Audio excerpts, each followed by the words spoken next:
just in case I am, I'll try to behave myself. Let me get ready to show you some of what I'm doing here today. Still spinning, maybe broadcasting, maybe not. There we go. Hello, friends.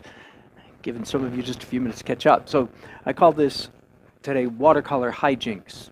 Here's the assignment. This is a freelance illustration job. So I'm wearing a very different hat from my normal fine arts painting. So my client sent me this image. This is obviously a steal from iStock Getty Images. This happens quite a lot in the illustration, professional illustration world. My job is to imitate this style as closely as I can, but of course with different images. And the first image I have, let me show you first of all what's going on here. This is my final drawing. And then yesterday, this is a nice sheet of 300-pound watercolor paper. Yesterday I traced this drawing with my light table, right? I traced it by painting a watercolor mask. Now this one happens to be Grumbacher Liquid Frisket, and it's tinted orange so that you can see where it is. Most masks, watercolor masks, are transparent, so they're just a little bit harder to distinguish where they are and where they aren't. So that one's all done and it's very dry. Let me show you this. This is again is what I'm imitating, and let me just try to describe what's. I've had to try to decipher it. First of all, I honestly think that most of this was actually done in Photoshop or Illustrator, but I'm going to try to do most of it at least in real art, because that'll if I can get something very close to this in real art and then scan it into my computer and tweak it in Photoshop, I feel like I've got a little bit better control than if I just try to do all this in Photoshop, even though I suspect that's how this image was done. But that's neither here nor there. And plus I'm an artist, old-fashioned artist, so I like to be able to produce a piece of artwork. Of course, that's part of what's going on. So here's this image that I've already done the masking for. And after doing that, I looked at this a little longer and said, you know what? I think they did the big background circles first and then the figure image second. So on this one, I'm doing the figure image first, I do the background second. So I'm doing it reverse order. But on this one, here's my other image, by the way, which is we're waiting for approval. This is what they approved a couple days ago. Whoops, sorry. This is what they approved. Let me back out and give, because some of you didn't see this.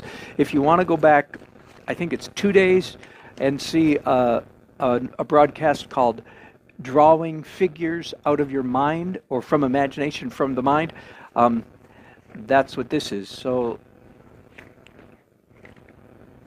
let me show you how many illustrations. This is figure drawing out of my head again. And here's how many illustrations it took me to nail this down. I'm still going back. Okay, the answer, whoops, still not done. There's the photograph. There's one of my first illustrations. 1, 2,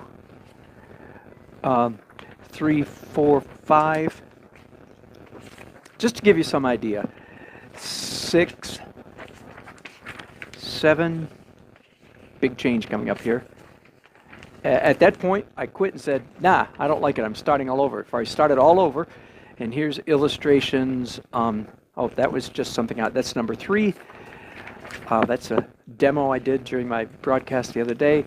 Let's just run right ahead. All out of my head. Number 2 and 3. Number 4.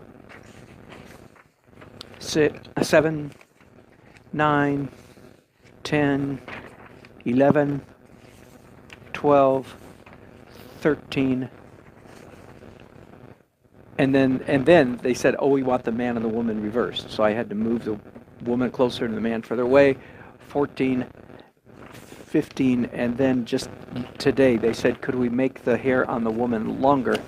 And I did a sample of that. It's around here somewhere. It's in this pile somewhere. And I think it's a huge mistake. So instead of doing what my client told me to do, I took a picture of these two images side by side, these two women, and said, if you give this woman long hair, she's going to look like a 25-year-old woman, and she's supposed to be middle-age-ish. Even this is pushing it. So I pushed back on my client, sent him a copy, said, I think that's a mistake. If we give this, then our client, not my client, but his client's going to come back and say, they look too young. So I'm trying to avoid that.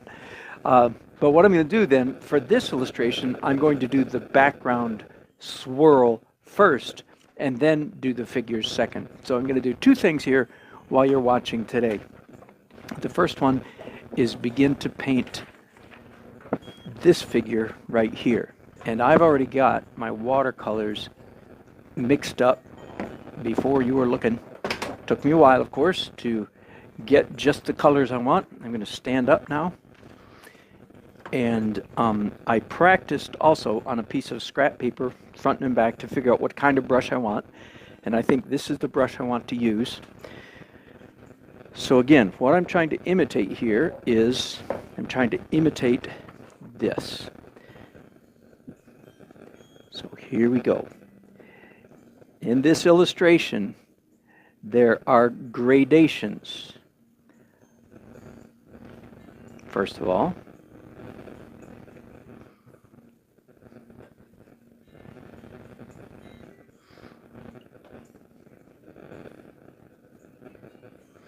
and there's some texture within the figures. So you can see what's happening there. You notice and I think I could put that brush away now, that very big one. And you'll notice that the top of the woman's head is slightly darker, and I'm going to make her hands also slightly darker. And maybe that flower, at least for now, just slightly darker. There we go. And I'm going to make a mark like this. It's slightly darker along her back.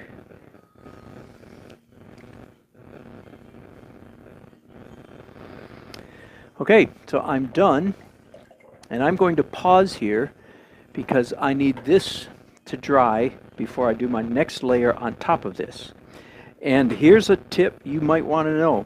You cannot use a hair dryer on a mask because it changes the property of the mask. Ask me how I learned this. It changes the property of the mask and makes it adhere to the paper with an almost unmovable bond. So if you heat this stuff up, you can't get it off the paper. Again, ask me how I learned that. Oh my goodness, hard lesson. So I have to wait several minutes now for this to dry completely. And then, as you can see, there are a couple different, here we go, getting there.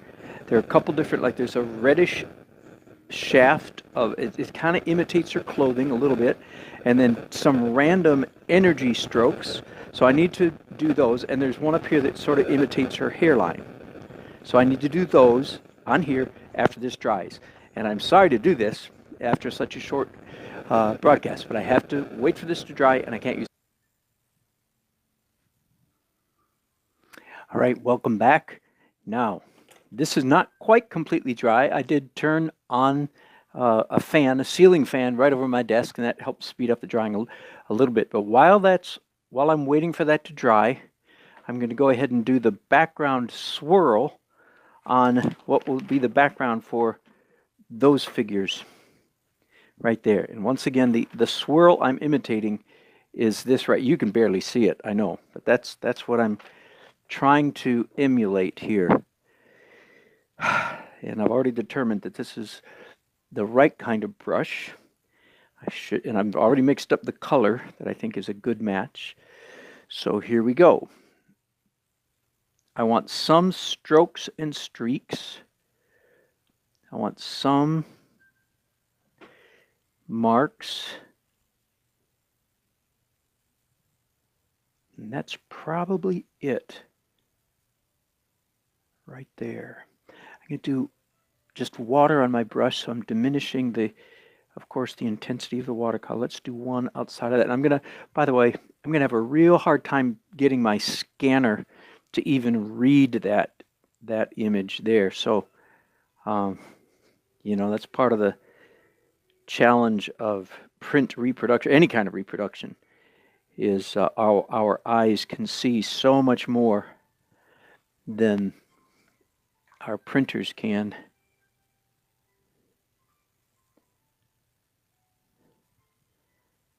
Just, I want it to look pretty spontaneous. Okay, I think I'm going to set that aside, let that dry. And now let's go back to this image.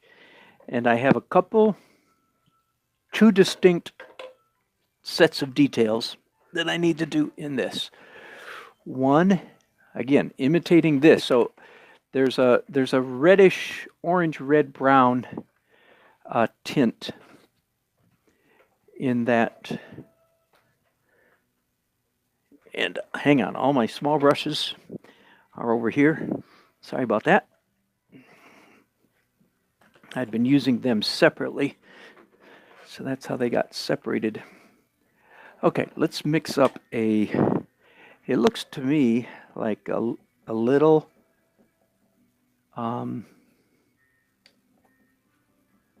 raw sienna. That looks like raw sienna to me.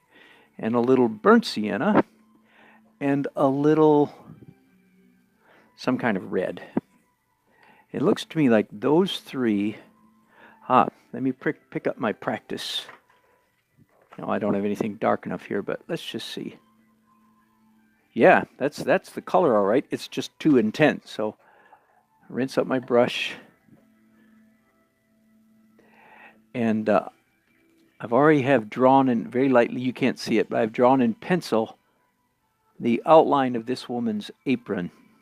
She's in the garden, working in the garden, and in one of the go-bys that my client gave to me had a woman in a garden wearing an apron. So I felt like that was a good, nice, simple image to include, detail to include in a woman gardening is what we're after here.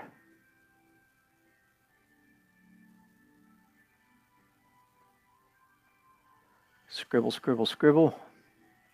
Pretty simple.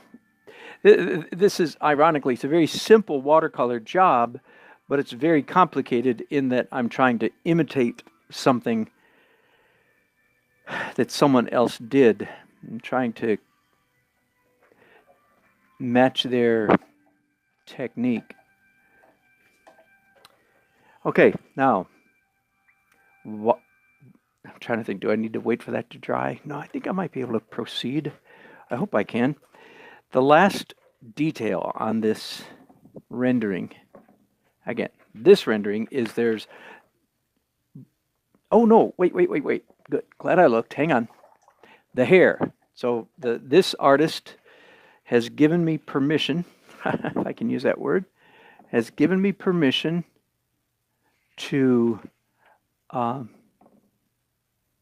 indicate a slight darkness where the hair is. So here I'm mixing up a color to try to match that. Let me get my practice sheet back out. Perfect.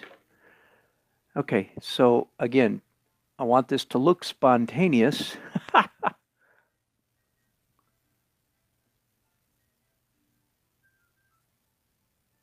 And I'm not crazy about part of that, but I think most of it will work.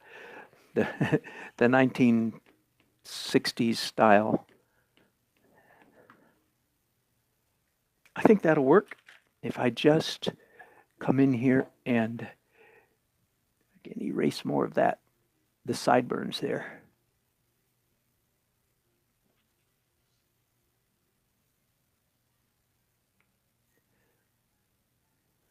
Don't want. There we go. There we go.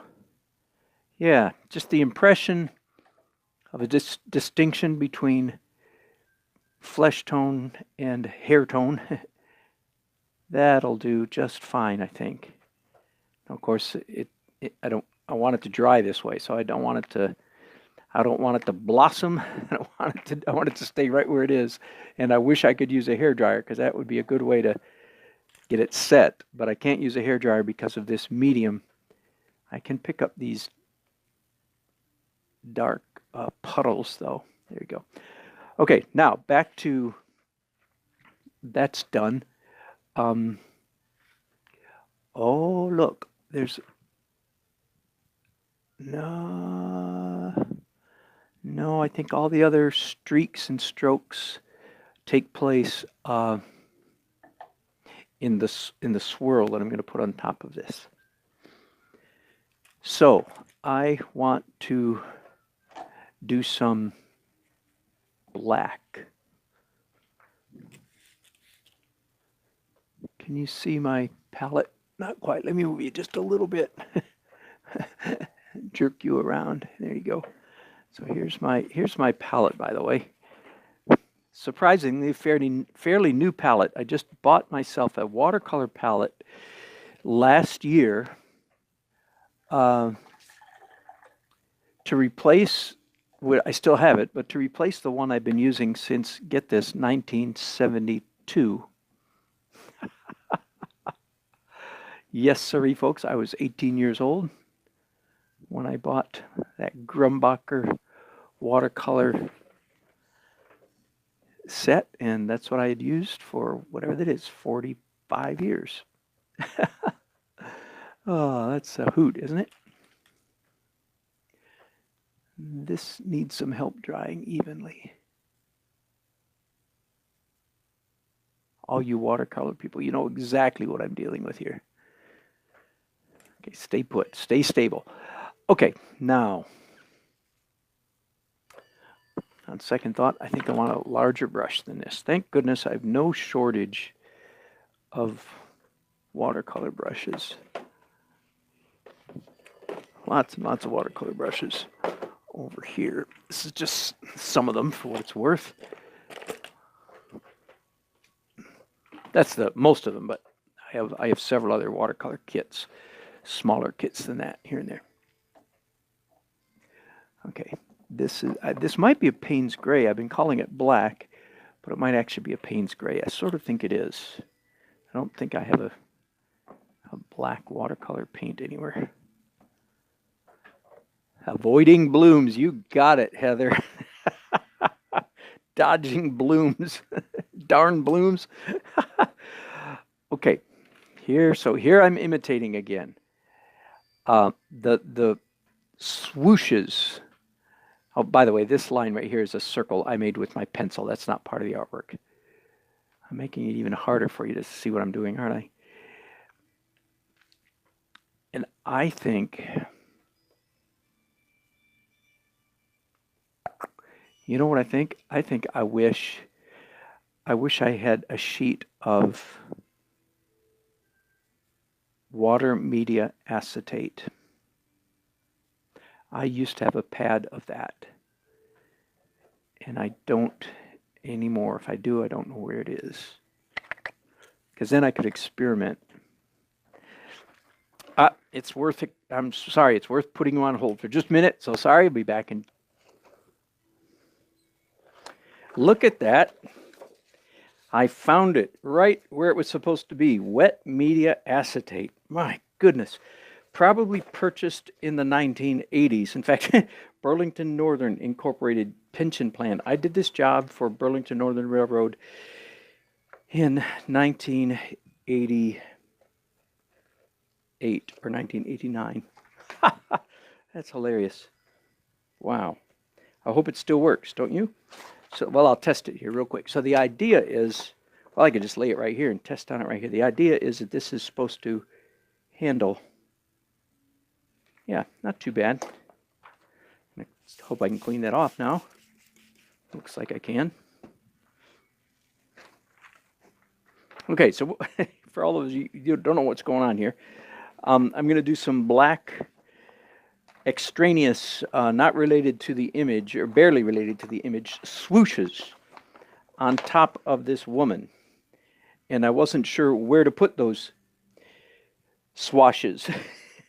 Swashes, swooshes. Wasn't sure where to put them. So I found a piece of wet media acetate that will let me experiment a little bit. Yeah, I know, never seen that stuff. You're not old enough, Heather.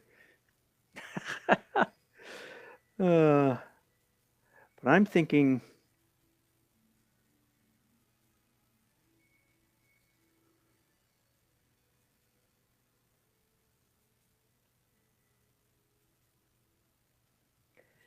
yeah, sort of an X, a curved X in some way.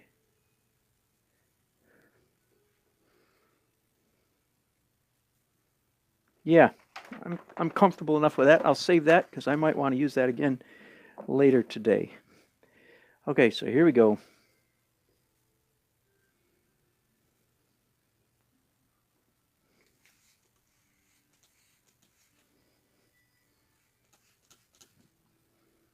Again, I'm trying to keep my eye very close on my sample. That's what I'm supposed to be emulating here.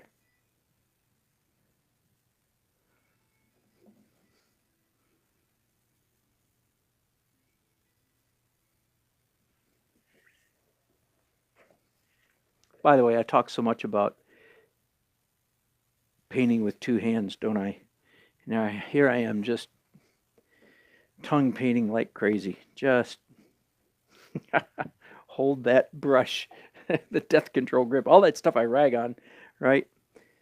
My two-handed painting hasn't quite caught up with my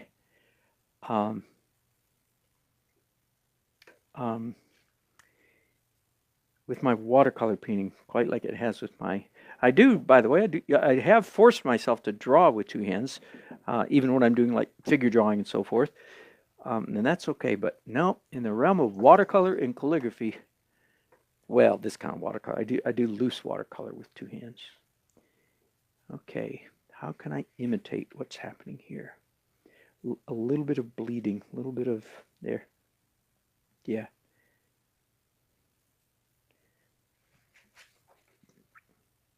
I think that's pretty good. The only thing I need is to make this part right through the middle quite a bit blacker. And I think it's okay for that to bleed and blossom.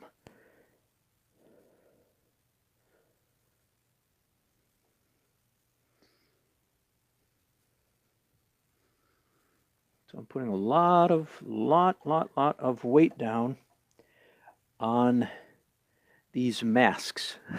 I'm counting on these masks working. And again, those of you who are watercolorists know, like, I hope they work, because they don't always work. You know, they sometimes they, what's the word? They leak just a little bit, So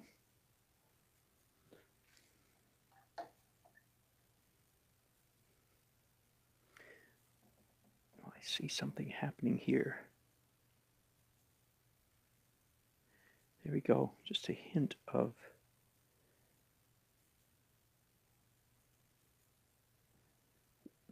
the leaves coming up in front of this woman.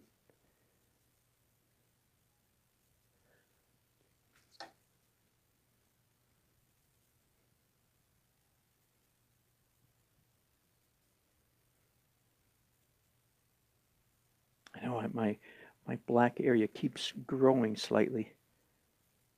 Just trying to imitate what's here. I think I'm okay with that. Okay, once again, I need to let that dry. And when I come back, oh, I I just saw something. I think I'd like to add a little bit of color to that, like the same brown that I used earlier for her apron, which of course her apron down here got pretty much obliterated, didn't it? I knew that was going to happen. Anyway, a little bit of red for the flower up here. How about that? Just a hint of color. Let's add some of that apron color back down in here.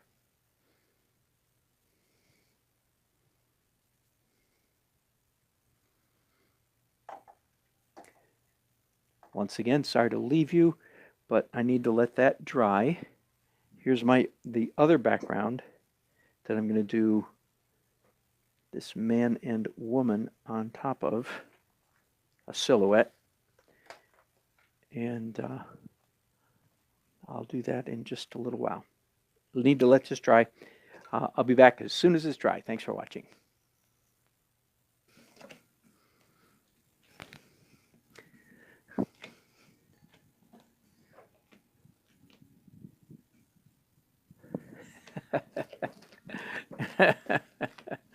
I'm laughing at you, Toby. I don't know if you're still here or not.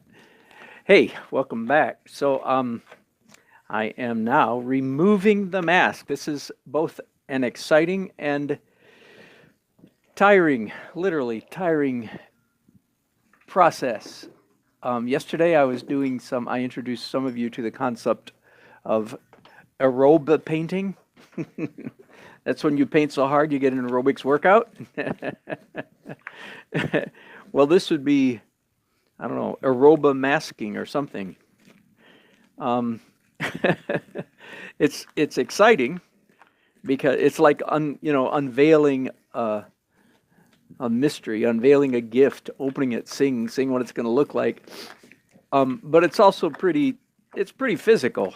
What I have in my hand here, by the way, is essentially a wad of this mask that's dried up, gathered from many previous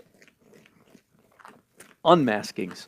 In fact, my ball of mask got so large that at some point in the who knows how distant past, I actually cut it into several pieces. So I have one of these in several places among my art supplies.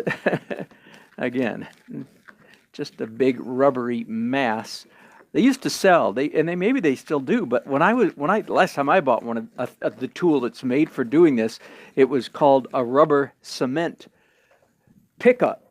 And I can hardly imagine, artists don't use rubber cement anymore, so I can't imagine that they could sell it anymore if they called it a rubber cement pickup. So maybe they call it now a watercolor mask pickup. I'm not sure. Okay, now here's where it gets a little dicey. Careful, careful, careful. If the paint or the paper is even slightly damp, this process can easily tear the paper. This will literally pull the top surface of paper right off, and of course it does not do that neatly. It's quite the mess. And earlier I was talking about how they still have something like that, Heather? I was talking about how sometimes the masking leaks. Well, that's exactly what happened right there. So those little marks, that will be the kind of thing that I'm certainly going to clean up in Photoshop.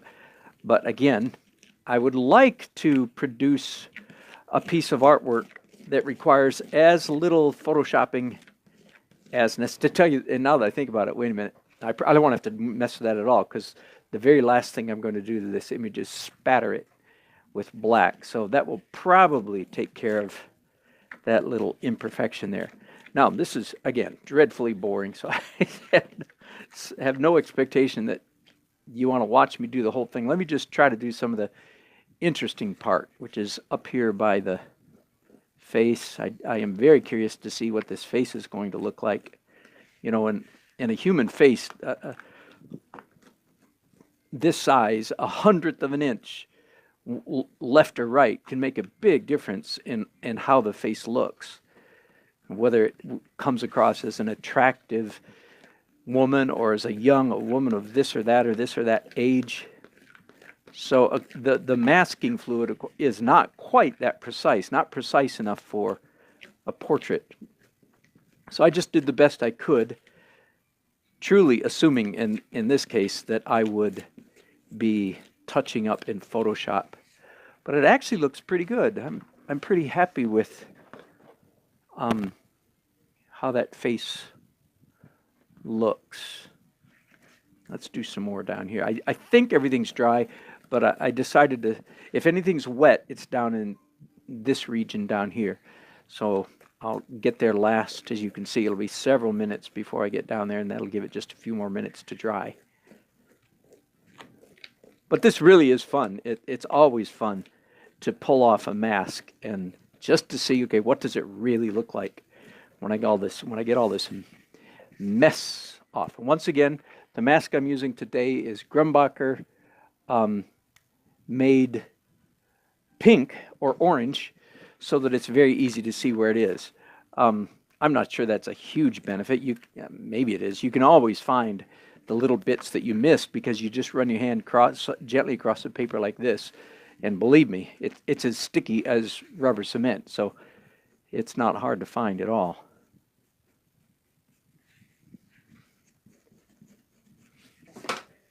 Let me do just a little bit more of this, and then we'll take another break.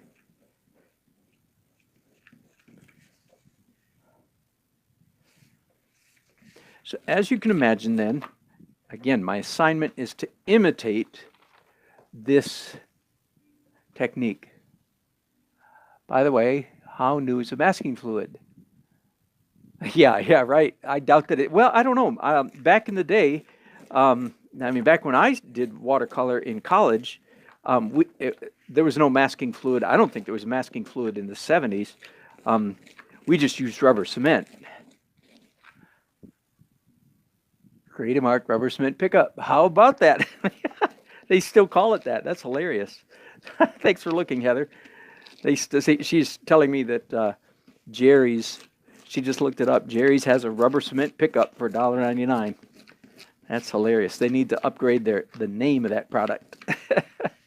I don't know. Maybe artists, maybe somebody out there is still using. I mean, I know people use rubber cement, but not for artwork, I wouldn't think. Anyway. Yeah, but back when I was in a watercolor major, basically in college, I'd never heard, my professors certainly didn't tell me, which doesn't mean an awful lot, by the way. But we just all use rubber cement. I think that's all there was back then.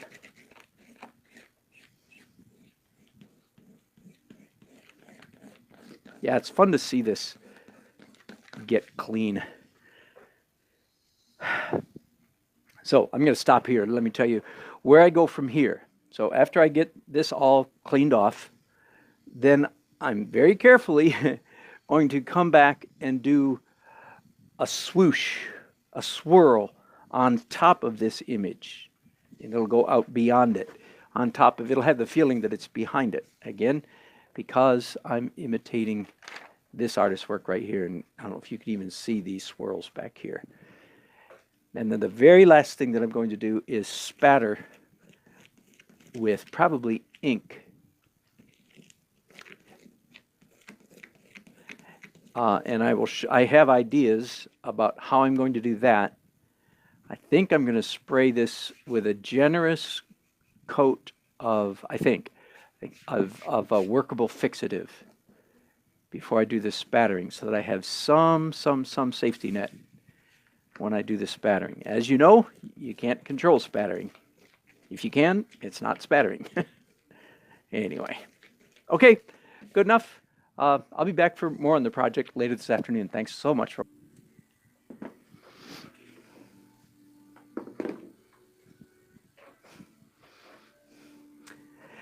All right, hello, welcome back. I've got all the mask off this painting. I think my hand is clean. Yeah, it makes me nervous to run my hand over watercolor painting. I have a big splotch here, a little tiny one there, an even tinier one right there, and so on. And I thought, well, this might be a good opportunity for me to show off one of our favorite new tools in the watercolor world. Normally I would dip this in clean water, but I don't have clean water anymore in front of me, so I'm just using water. This is a Mr. Clean Magic Eraser, and let's see if it works. Let me zoom in so you can. Whoa, whoa, whoa! Hang on. Let's let's zoom in so you can hang on, so you can see where I'm going. There we go. Okay, Mr. Clean. It really does work sort of like an eraser. That is, you have to rub it, and it beads up and leaves little crumbs behind, just like an eraser. I'm looking for now for a clean brush I can brush the crumbs away with. And then I brush it with my hand anyway, don't you know? So it's a pretty cool tool. Now, somebody told me recently you have to watch out. Now, they've started making Mr. Clean magic erasers with bleach in them, and you wouldn't want that, because that would put a chemical in your watercolor paper that would eat up your paper with time. So watch out for that. Now, all that's the easy stuff. Let me show you, and I'm hoping this is going to work here. Let's start with the easy one. Let's start over here. I'm going to put down a. Now, again, you can't trust this masking tape. It's good quality masking tape, but you can't trust it completely. So I'm still going to be pretty delicate in my rubbing right here. But I'd love to get rid of this splotch if I can. Bingo, gone. Now let's get that tape off there really quick before it does any damage.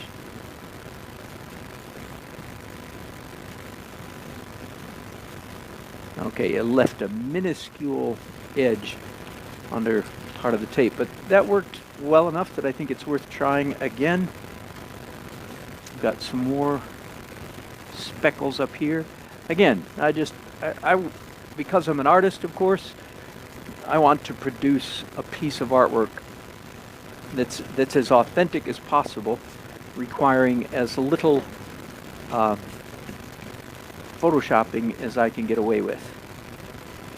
So this Mr. Clean Magic Eraser really, in my opinion, has revolutionized watercolor painting. I have a good friend, David Stickle, who does super realistic watercolor paintings, and he showed me one time where he removed, I believe he said, an entire horse out of one of his paintings. And it's very realistic stuff. So it's not like he can get away with, some impression. Oh my goodness! I just put down a fingerprint right there. I have some kind of water, some kind of paint on the back of my knuckle. I have no idea where that came from. So now I've got another mess I have to clean up.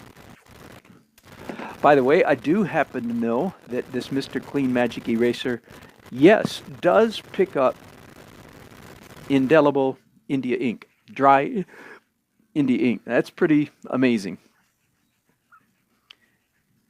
Let's get rid of that recent smudge. Now this orange bit right here, which is actually part of the dye, the tint that's been put into the masking fluid, is not coming up very well.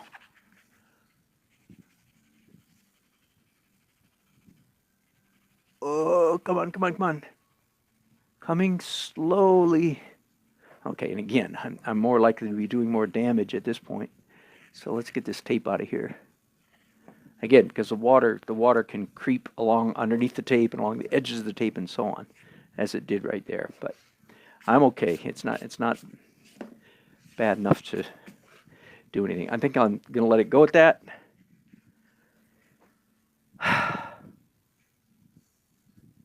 Time for a deep breath. Throw my Mr. Clean over there where it belongs. Put my tape over here where it belongs. Throw out this tape. And I believe I'm ready to do the swirl, the swoosh. Oh, yeah, no question, Heather. And Heather's saying if you scrub too much, it can damage the paper. Oh, my goodness. The purists I'm not a purist, as you can tell. I'm one of those get the job done any way you can kind of people. But the purists in the watercolor world won't even use an eraser on their paper because they feel like it compromises the quality of the paper, the surface of the paper too much. So how much more? Yeah, Mr. Clean is not. But my friend, again, look him up, David Stickel, Stickel, I believe. He's a signature member of American Watercolor Society. Been in the Splash publication 4 or 5 times. Pretty good big dog. By the way, he's a big dog. He's 6 feet 7 inches tall. Yeah, you heard me right. He's 6'7", and he paints with these little number 1 Winsor Newton. Pardon me, just for a minute. I want this all dry now.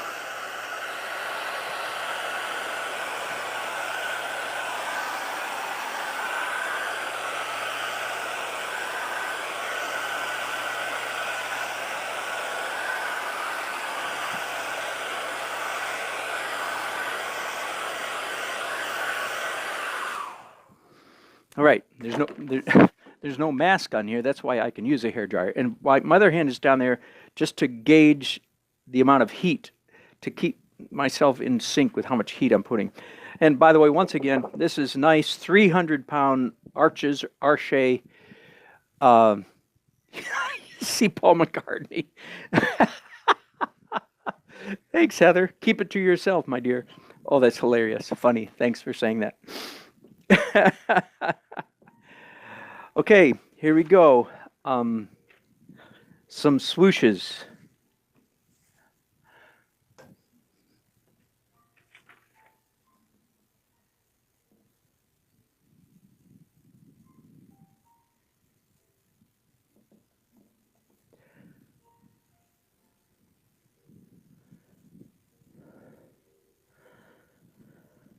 That's my imitation of their swooshes. Want some that are a little more irregular, like that. And one more maybe. Yeah. It's scary to do that on top of all this work that I put down, isn't it? In fact, speaking of all this work I put down, I am gonna lighten some of this. And again, this kind of pouncing on the paper damages the paper a little bit. So the purists among us, I don't mean Puritans, I mean the purist watercolor people don't even like to do that. And if I were good enough not to, I would. I see now that the repair job I did there with the Mr. Clean Magic Eraser actually did damage the paper right there, and I'm going to have to touch that up. First I'll try to fix it in real life, and then anything I can't get in real life I will fix, of course, in Photoshop.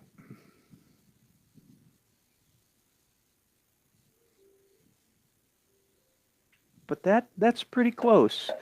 I think in Photoshop I might exaggerate some of this contrast right in here a little bit. Make this green go back just a little bit. Well, let me make it go back right now. Yeah, that's better. Go back, green, go back.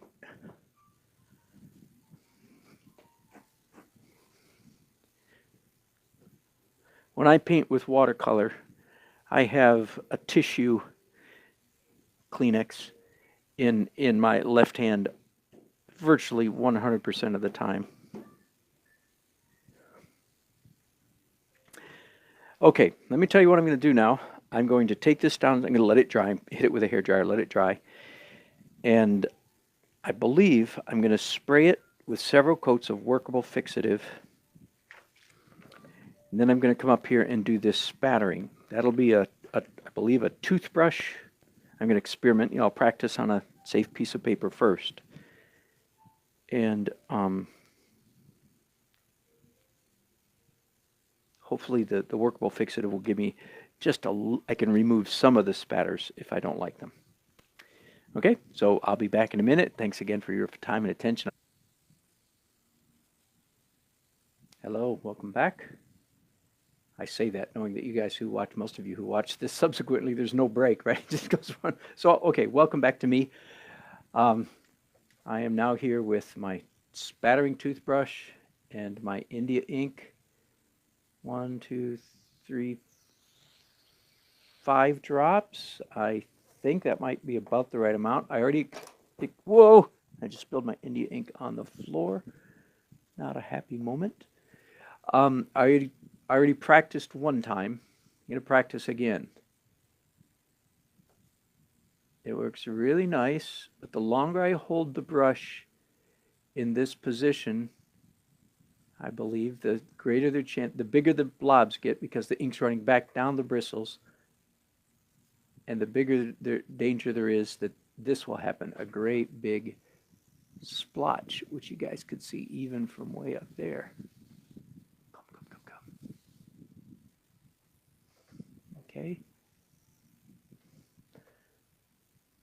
So now let me replace some of that ink that I just used for about 3 drops, maybe, or 2. 1, 2. Whew.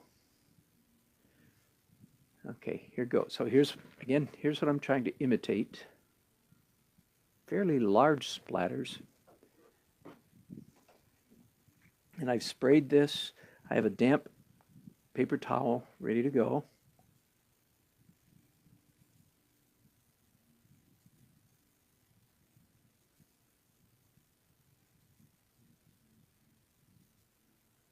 Okay, I can see right now that I need more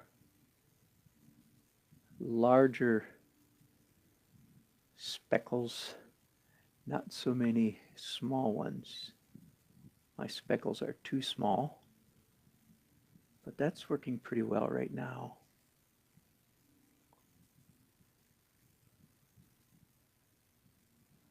Now I see a problem immediately, and that is that the ink that I'm using is so much darker than the watercolor Payne's Gray. That makes sense, of course, than the watercolor I used earlier. I'm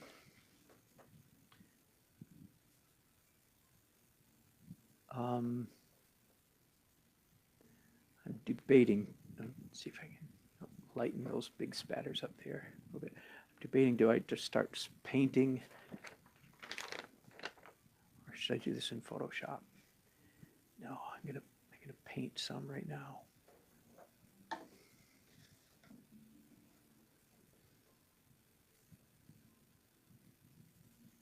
So whereas earlier I was doing these details by relying on my mask, now I'm just plain old-fashioned tongue painting, tracing the edges of these blades of grass.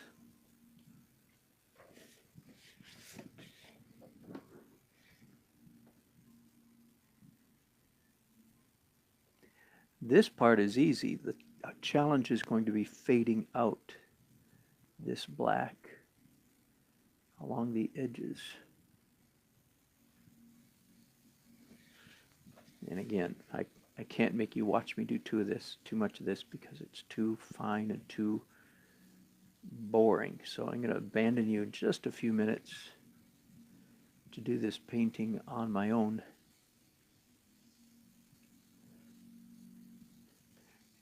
And then invite you to come back in a minute. Now, let me go ahead and begin the laborious process, though, of fading out this dark edge.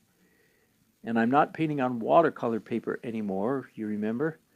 I'm actually painting on workable fixative. So, of course, it behaves. It will be, I don't know how it's going to behave, but I know it's going to behave quite different from watercolor paper. But so far, it's behaving nicely. Whatever it is, it's quite easy to work on. I seem to be able to imitate the feel of a blended line. without too much trouble. So that's good. That's encouraging. I think this would go under this whole project. I called it Watercolor Hijinks, didn't I?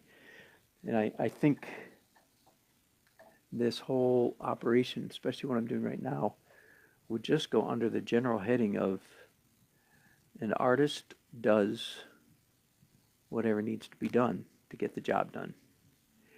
I think sometimes I actually know that sometimes, yeah, Heather, I'm glad I'm doing water. I'm sorry, it's that kind of a goofy watercolor. It's not very typical. Um, I no doubt I will do some typical watercolor again someday.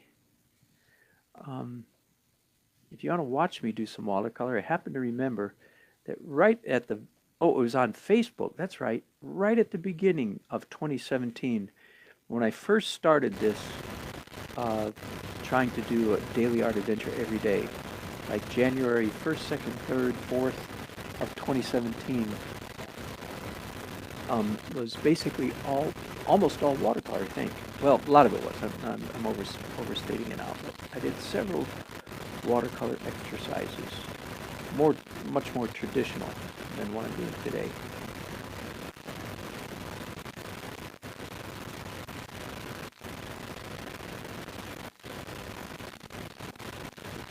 I don't think it's an accident, by the way. I don't know if is this fair to say? There are a lot of watercolor painters. A lot is a relative term, of course, but it seems to me there are a lot of watercolor painters that do super realistic, hyper realistic, photorealistic work. Um, Even as I sit here doing what I'm doing right now, it just dawns on me that the watercolor medium, even though my favorite watercolor painters like Alvaro Castanet and so forth are crazy loose, the medium itself really does lend itself to the control freak personality. I say that with great affection, I think you understand that. I mean, you can just, it's of course a lot harder than, in my opinion, a lot harder than acrylics or oils. But at the same time, though, it's such, you can just create this absolute razor's edge of color and infinite gradation. It's a sit down, it's a sort of a sit on your butt, put on your glasses, and with your dominant hand, with your right hand for most of us, just get after it. Just detail the heck out of stuff. And it's fun. It really is fun. I'm not speaking down about it at all. I mentioned a little while ago my friend David Stickle. I do hope some of you will look him up. If you do, tell him Dan Nelson sent you to say hi. Really nice guy. The nicest guy in the world. And very nice, realistic artwork. Every time I look at his stuff, I go, maybe I should do that instead of my wild impressionistic stuff. And I think I have told you this before, but we were in a gallery together for about 5 years. You're getting a lot of static. Oh no. Oh. And I have tweaked my sound. Oh my. Okay, tell you what. Oh, that dismisses me a great deal.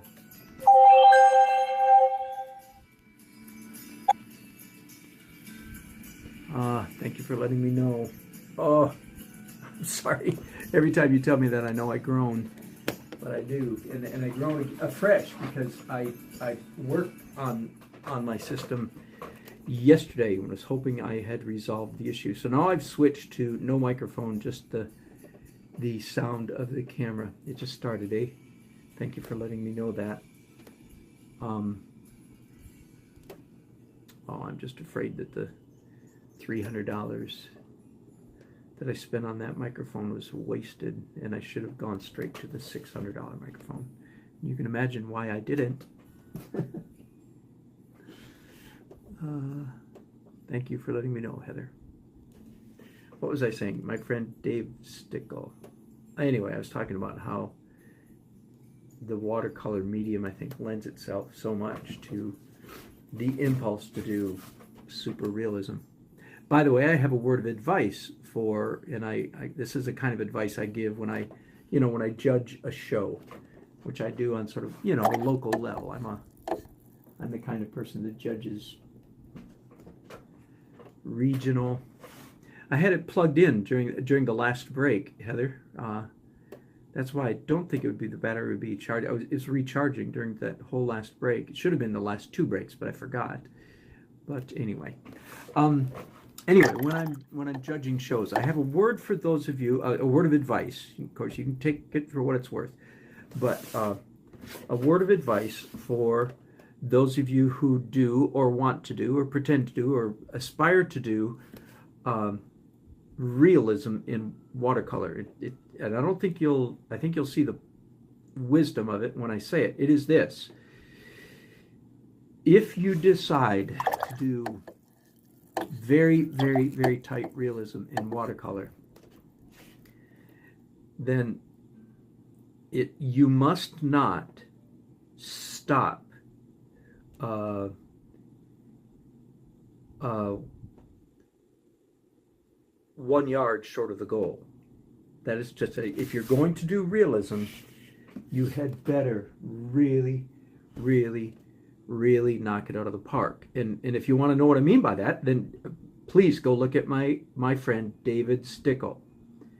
That's what I call realism done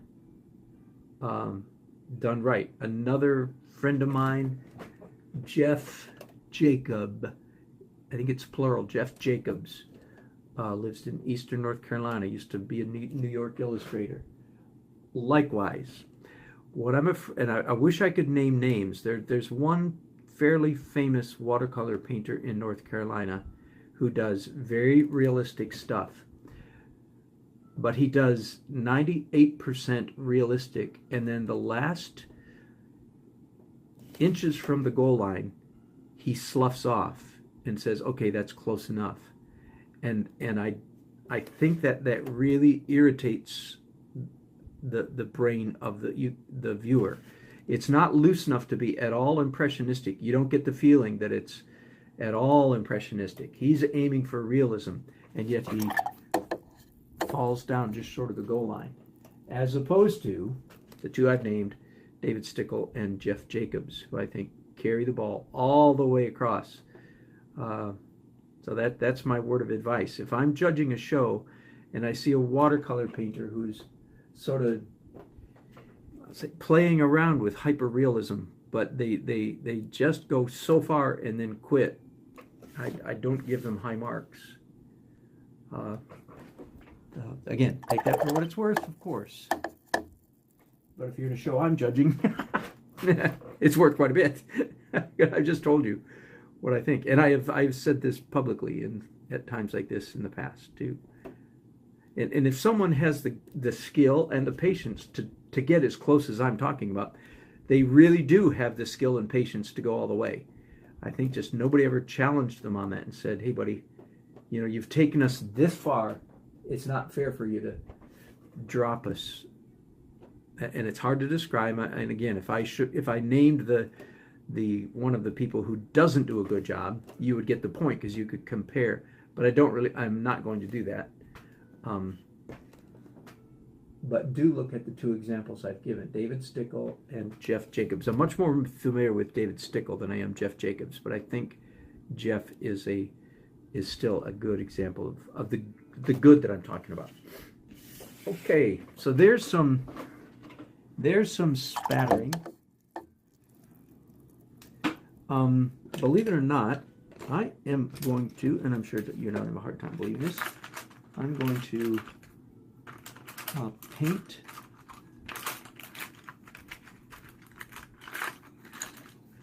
I'm going to fake some spatters. I feel like I've got enough there that is believable and real. Now I'm just going to paint just a few more, again, in an effort to imitate the model that I'm looking at here. The example, that is this.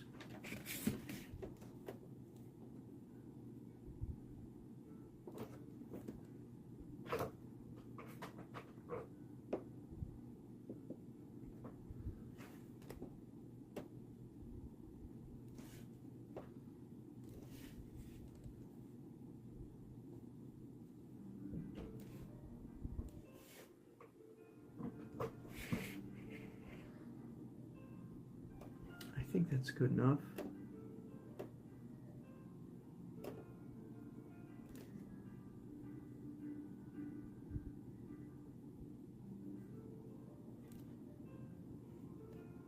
Very difficult for human beings to do random. So even trying to give the impression of a random splatter is a real challenge.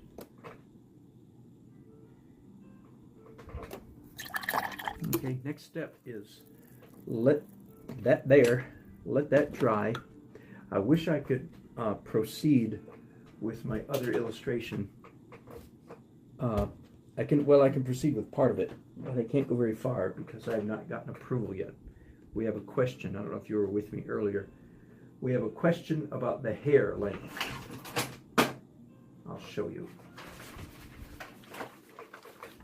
This is the sketch that they approved, of which they approved originally. And again, these two figures are drawn entirely out of my head, but it took me about 16 iterations to get till I was satisfied with it. Most of that time turning the image over and over and over on a light table. This is what they approved of, and there's the woman's hair that they approved of, and then my client's client, the medical drug company, came back. They're supposed to look like middle-aged people, and I even think that's iffy. In fact, I after this, I fattened up that man's neck to look a little bit older. So he is with a slightly fatter neck. But they asked for long hair on the woman, and I did it, and I said, no way. As soon as I do all this on this, the client will come back and say they look too young, because they do indeed, because most middle-aged women do not have hair like that. So I sent back to them and say, please tell your client that I don't think that's going to work, and they won't be happy. You wouldn't believe, I mean, it's my job as an illustrator. I'm old and wise now. You wouldn't believe how many times as an illustrator you do what they tell you to do, and then you were right all along. You shouldn't have done what they told you, because people are not artists. I don't know if you know that or not. It's not. Most people are not artists. They can't draw. They can't visualize. Of course, they can't draw, but they can't even visualize at all. And most advertising executives fit that description. They can't see, literally can't see. So it's your job sadly, it's your job as the illustrator to try to gently walk them through this process. And whenever you can, circumvent, like I'm trying to do here, circumvent a mistake that they can't see coming. Okay, so here's where I'm at. This is almost dry. I'm going to slap this on my scanner, and the rest of my work on this piece will be in Photoshop, I think. I just say that, and then I go, wait.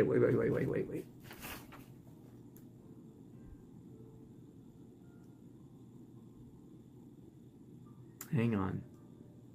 I thought of something a while ago, and then I put it out of my mind. Now it's back in my mind. Yep, changing my mind. Okay, well, hang on. We don't have to take a break then. Not going to a break right now. Just going to take a minute to blow a hairdryer.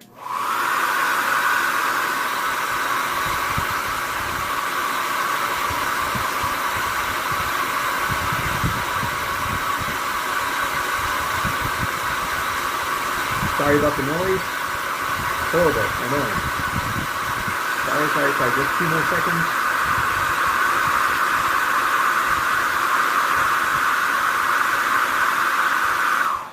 Okay, here's what I'm going to do. I decided, again, this is what does an artist do to get the job done? The answer is, that's right, anything he or she has to do to get the job done. I think I might have some little cups in this. Aha, I do.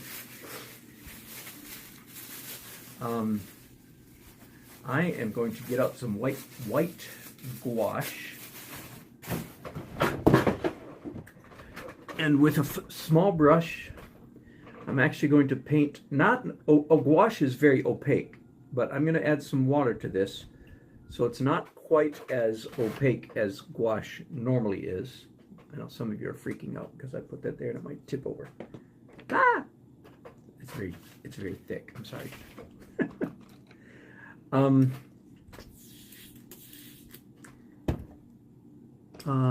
This is a good time for a good Winsor Newton Series 7, number 6, and some of those ink drops might still be wet. So again, first of all, let's stir this up. So what I'm aiming for here is a mostly opaque gouache.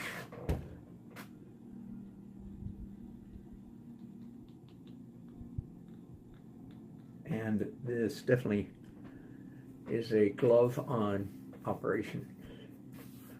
What's a glove-on operation? Anytime your hand, when you're doing detail, anytime your hand's going to be in contact with the paper for a long time, that's a good time to put on a glove.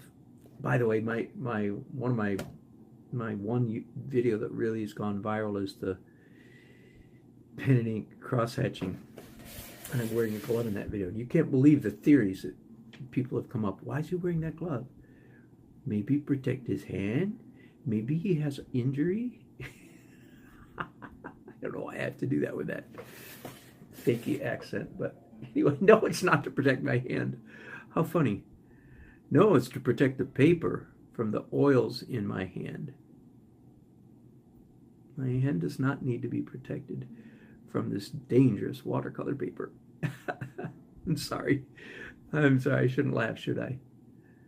I'm laughing at the ignorance of somebody who doesn't have any experience in the world of art, so I should not laugh. There's lots of people could laugh at me about a whole bunch of things that I don't know. In fact, the brain is a funny thing. No matter how smart you are, before you know something, you don't know it. Can I say that again? Before you know something, before you know some fact, you don't know that fact. And yeah, I know some people just have a brain that, you know, picks up and remembers odd details. And mine does okay, but here's a funny one. Let me be humble for a minute. This is so funny. I'm 60, just turned 64 last week. So I must have been about 61 or 62 years old. This is very recent, in the last couple of years. I can't remember how it happened, but I went, wait a minute. What? You mean Northern Ireland and Ireland are two different countries? What?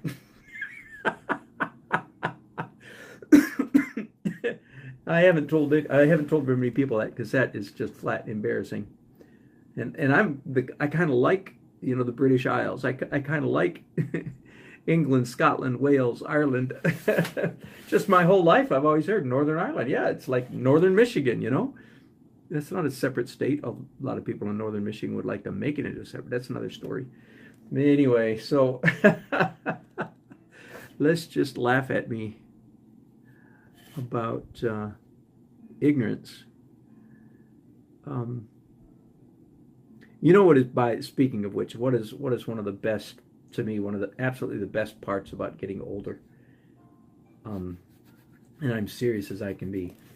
One of the best parts about getting older, at least, well, I don't want to qualify that too much. Okay, I'll just say it that way, is that you learn that you don't have to be good at everything. You don't have to know everything.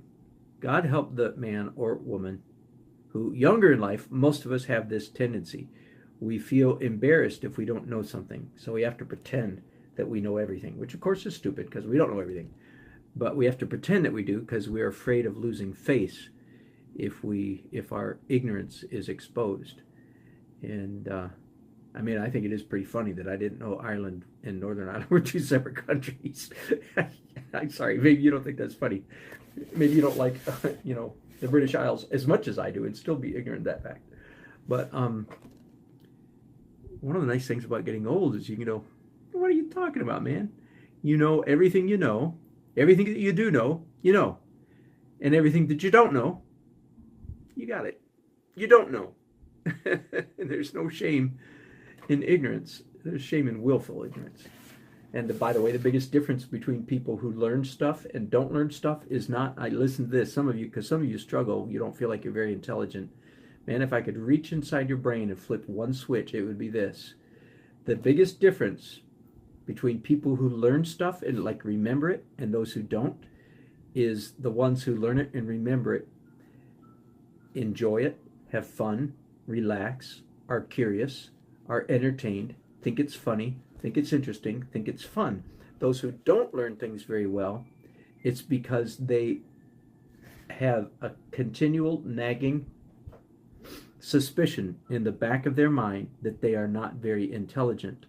And even though they are intelligent, it is that nagging suspicion that makes them nervous, and it is their nervousness that makes it hard for them to learn new stuff. I don't know who I'm talking to today.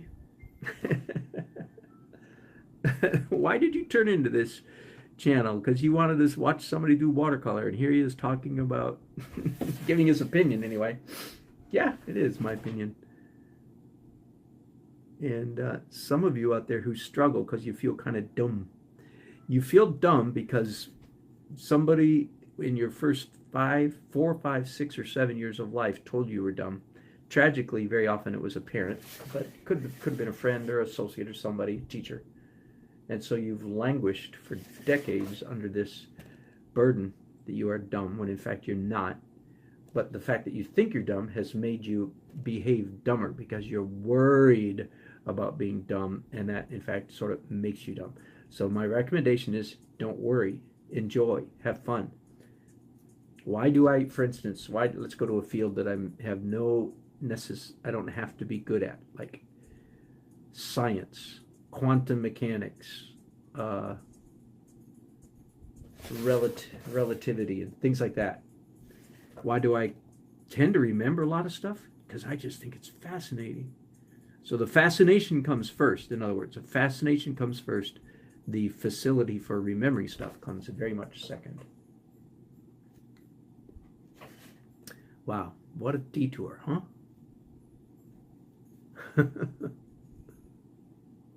Nice.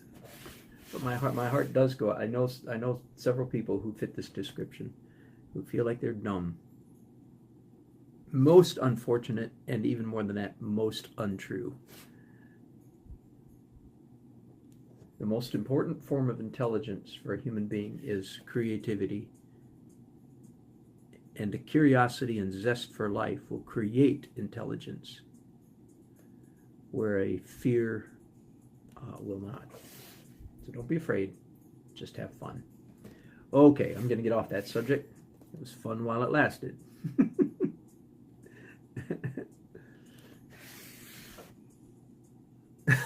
Heather, you're a wealth of useless information. Are you one of those people that, do you do well at Trivial Pursuit type games? We have our youngest son, Cameron. He's 30. He is very good at those kinds of things. And I often say to people, there are many forms of intelligence. In fact, there was a book that came out maybe 20 years ago, I think, quite a long time ago. I think it was called 7 Forms of Genius or something like that. Does anybody know what that was? I shouldn't bring things up that I can't remember. Speaking of not remembering things. But that was the thesis of the book anyway, that there are many different forms of genius. And different people's brains work in different ways and remember different kinds of things, or not just remember, but function. Some people are social geniuses, but they're not that great at reading, writing, and arithmetic. As an artist, I'm a visual genius, but I'm not that great at math. I can do it But see, I'm defending myself now. Oh, no, I'm not that bad. I'm not that bad, really. I don't have patience for math. Yeah. Heather says she's not bad at trivia. Heather, I'm kind of good at some trivia, but when it comes to the category of pop culture, like movies, celebrities, and music, I am terrible. You do not want me on your team. I'm useless when it comes to anything in the pop culture. And again, that's a good example. Why? Because I don't care. I don't care who's the latest, greatest Lady Gaga or whatever the case may be. See, I know one name. That's not true. I know a few more than one. So I'm terrible at that. I'm pretty good at history, philosophy. When did you ever see a philosophy question in a trivia game? My hobbies, science, history, and so on. Some people are spatial geniuses. Yes, Toby.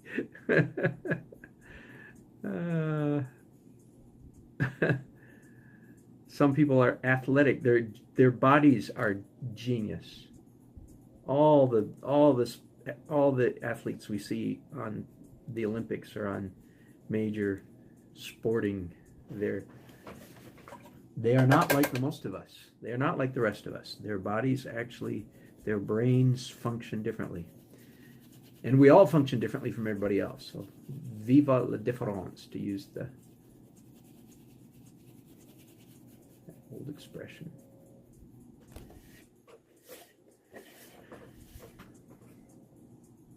Okay, so so far, Heather, the cat lady, knows what a bezoar. How do you spell? How do you pronounce that word? Bezoar is a hairball. See, now if I really care, I will remember that little bit of trivia. It remains to be seen whether I care, Heather. That's great. I love it. We used to play a game, and maybe we still do, but when our kids were living at home, periodically we'd play a game called Dictionary or Fictionary. Great parlor game, and again, it favors those of us who really like words, and our brains work this way. But if you haven't played it, I'll describe it for you. All you need is a dictionary and pen and papers, and whoever's turn it is, they open the dictionary, you rifle through the dictionary for a few minutes till they find a word that they probably don't know the meaning of it, and they think that probably most of the other people in the room also don't know the meaning of this strange word. And then you announce the word to everybody, spell it, announce it, tell everybody what the word is, and everybody writes down their guess as to what the definition is. And then everybody takes turns trying to spot the correct answer. And of course, it's a lot of fun. Some people can't play a serious round of dictionary to save their lives, but it's pretty fun. So, Heather, that would be a good word for it. Some people call the game Fictionary. Clever play on words there. I just am talking because I'm just killing time, aren't I? While, I don't know if you're watching me do this or not, and I mean, I could call this series Tortured Watercolor. Tortured watercolor techniques, because I'm sort of doing all the things you're not supposed to do in the world of watercolor painting. Mask, white opaque, a workable fixative, and so on and so on and so forth. But I am liking the way this is looking better with the white glow. This is sort of what I was going to do in Photoshop, and then I opted to go ahead and do it in real life. Give me one less thing to do in Photoshop.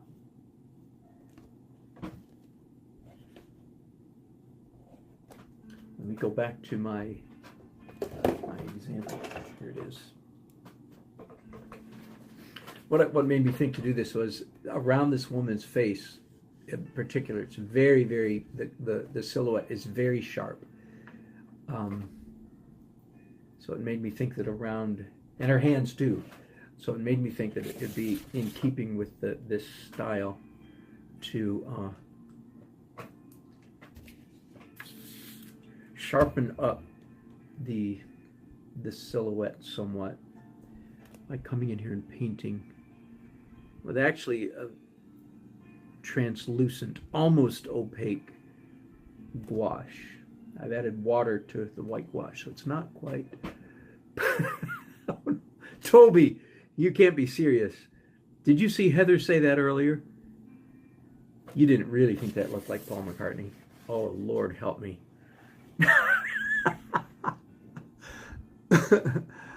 All a row file is. Oh my goodness, Heather, yeah. That's a cat person, right? A cat lover? That's what you are, right? Did I remember? Toby, you're just saying that because you saw Heather say that, right? That it looks like Paul McCartney.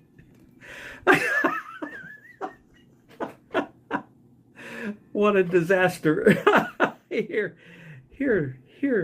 ad agency. I thought you might like a picture of Paul McCartney in the garden.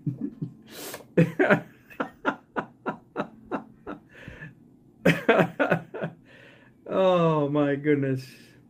Some of you newcomers picking up that some of my watchers are old friends. They become old friends. Oh, okay, so Toby saw it first. Okay, and then Heather.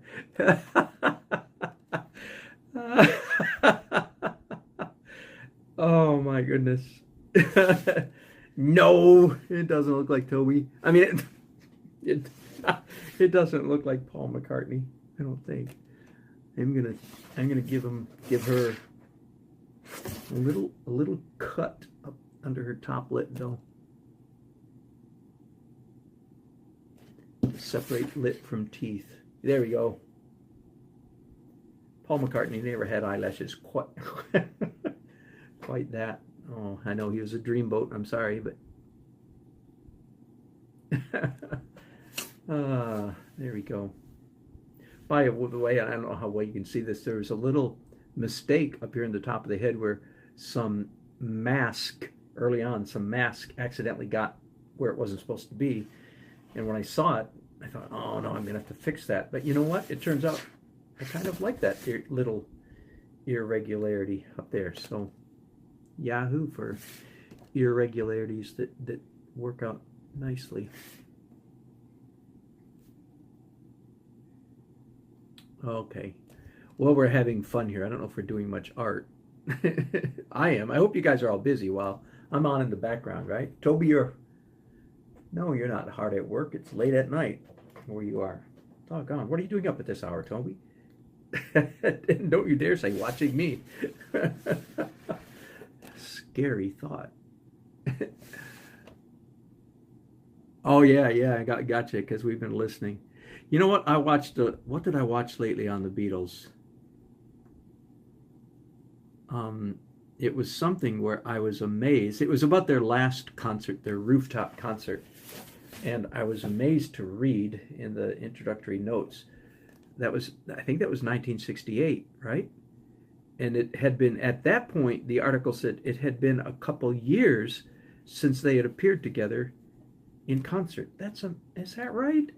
1966. I don't think any of you watching are old enough to remember this. Yeah, thanks, Heather.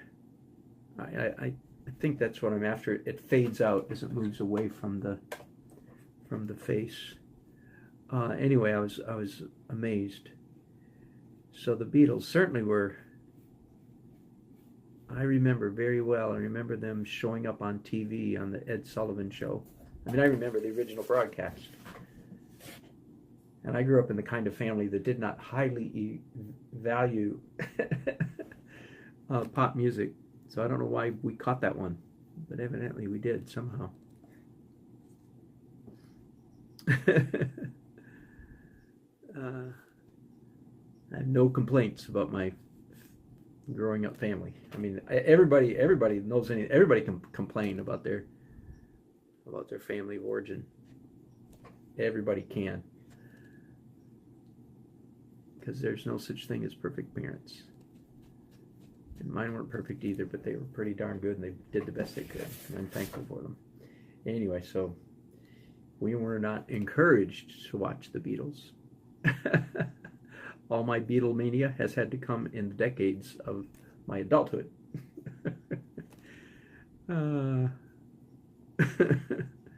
It never quite reached fever pitch, but I think they're a fascinating study. Oh, I know what it was. It was Quincy Jones was ragging on the Beatles' musicianship, how bad they were as musicians. He's probably right. I mean, after all, I hope, I'm going to say this, hope you all know how to take it. After all, he's a black musician. And those of us who are white musicians, we all know what I mean by that. Not that there aren't, anyway, not that there aren't white musicians that can go. No, we did not watch the Ed Sullivan Show on a regular basis. Quite the contrary. Man,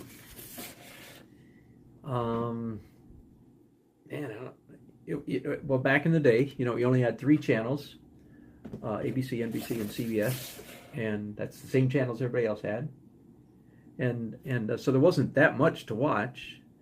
We were not encouraged to watch a great deal of TV. It was, regulated.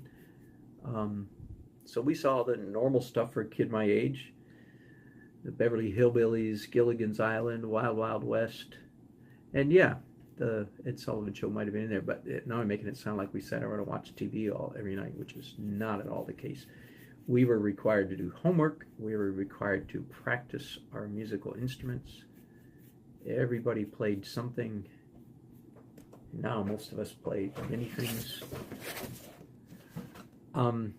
Okay, I think I'm at a point now where I want to take this into Photoshop. That's right. I was telling some children, we had some girls staying in our house the other night for a couple nights, and they're 8 and 7 and 9 years old, and I tried to describe to them what TV used to be like. I said, everybody, we just had 3 channels. The TV was black and white, and if you wanted to change the channel, you had to go up and walk across the room and go dum dum dum dum dum. They weren't impressed because I think they'd heard it all before, and they kind of rolled their eyes at some old guy trying to tell them what it was like in the olden days. Anyway, this has been fun. I'm going to stop this broadcast here, and maybe I'll post this finished image when I'm finally all done in Photoshop. I sure hope my client likes it because I spent a lot of time, didn't I? Thanks, y'all. If you enjoyed this, please tell your artsy friends to join me as well. Great talking to you.